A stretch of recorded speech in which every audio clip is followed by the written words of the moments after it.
Hi, how are you? Well, I hope you're doing well, but I won't be able to hear you. I'm here today to compare a BK Butler TubeWorks tube driver from 1995, which is right here, to Hermida Audio Dover drive, which is, basically what that is supposed to be, is a tube driver. Or, not exactly, there's no tube in it, but it's supposed to capture the tone of a tube driver.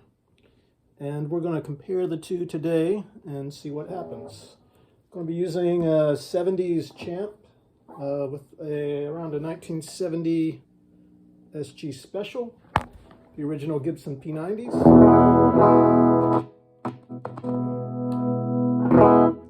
Okay, so this is the middle position. No effect, just straight signal.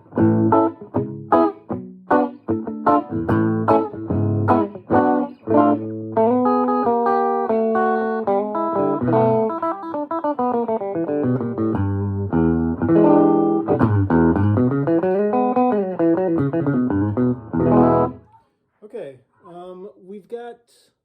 basically we'll just start in the middle and see what happens. Here's the Dover drive.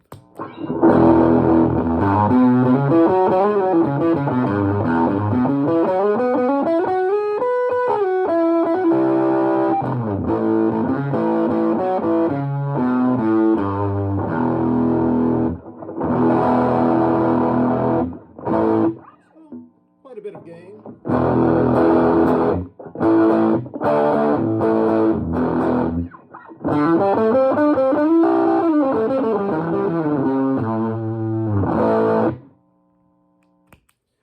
Palette cleanser. And then here we have the tube driver.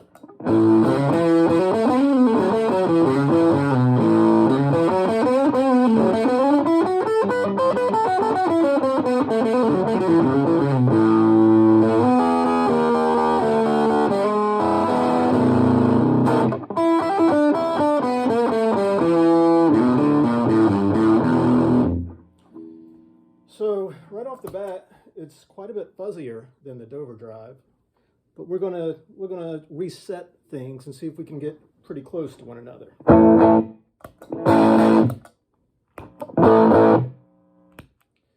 So really quite different sounding. So let's try and make the Dover drive sound more like the tube driver. It's almost like a fuzz pedal.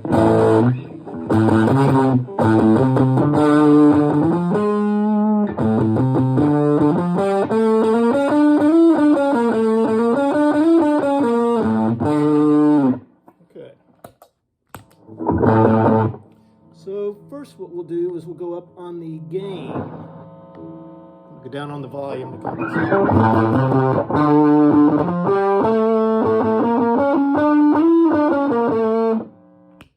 Back to the tube driver.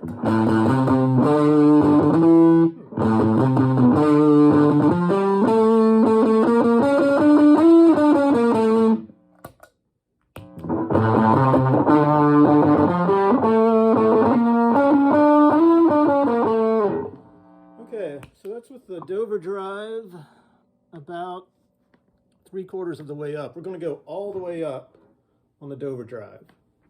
Once again, here's the tube driver. And Dover drive. All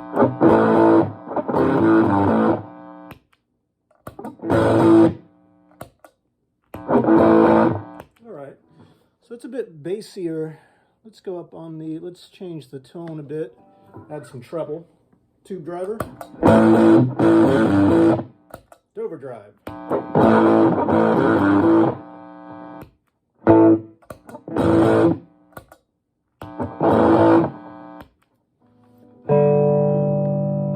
That's very interesting. All right, well, let's see what happens when we go all the way up on the tube driver. Let's see how different that is from the initial setting.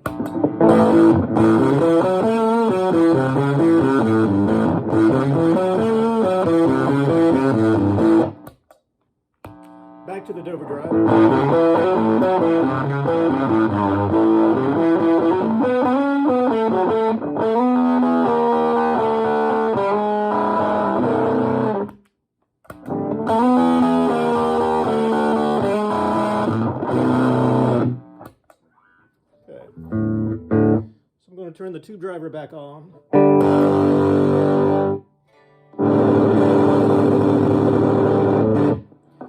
Here's halfway on the gain. All the way. I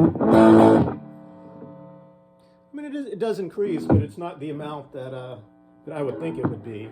And I found that to be just a common feature of tube drivers. I had a Chandler, one from the 80s, and it was kind of the same way. Does one thing, but does it well. So let's go back to the Dover drive and see if we can get that sounding more like the tube driver.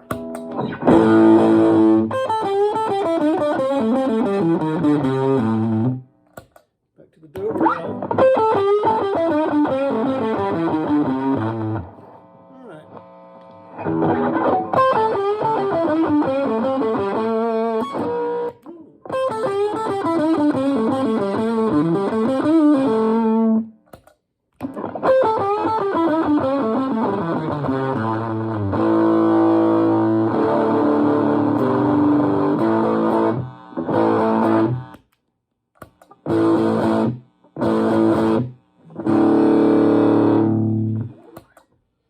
All right. Dover drive once again. We've got the gain maxed out. The volume's at about 9 o'clock, and the tone is at about 2 o'clock, I would say.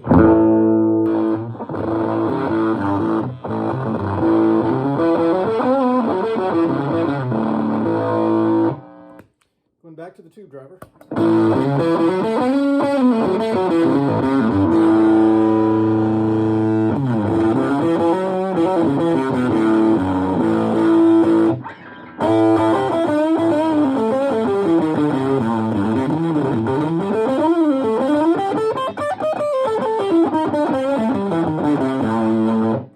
Back to Dover.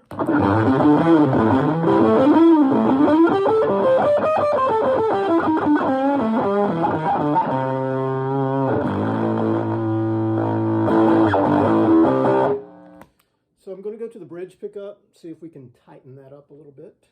And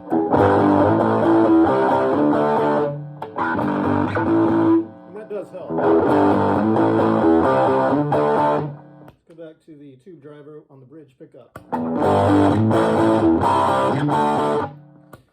It's a much tighter type distortion, a lot more focused than the Dover drive. Let's try a low gain setting and see what happens. I'm going to back off on the tube drive of the tube driver to about 9 o'clock.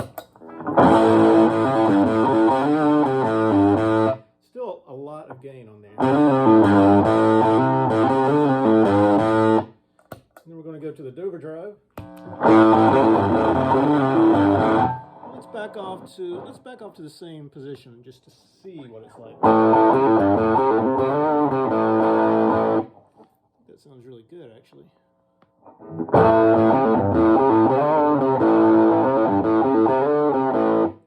So there's a lot more versatility with the amount of gain on the Dover drive than the tube driver. Just about any setting, it's going to be a ton of gain on this, except if you go all the way down, then you're just going to disappear. Whereas on the Dover drive, you can actually go to more of a light overdrive. And if you go all the way down on the gain,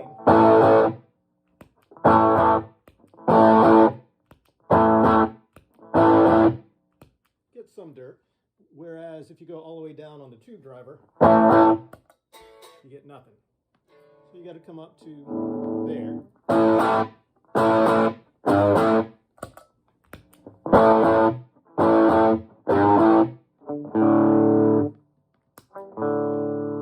Let's go up on the drive, just a little on the Dover drive.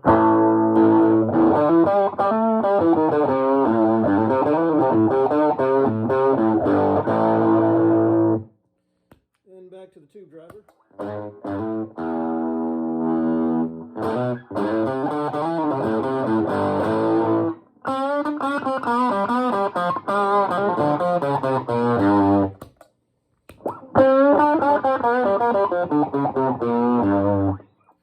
Okay, well, I think that answers the question.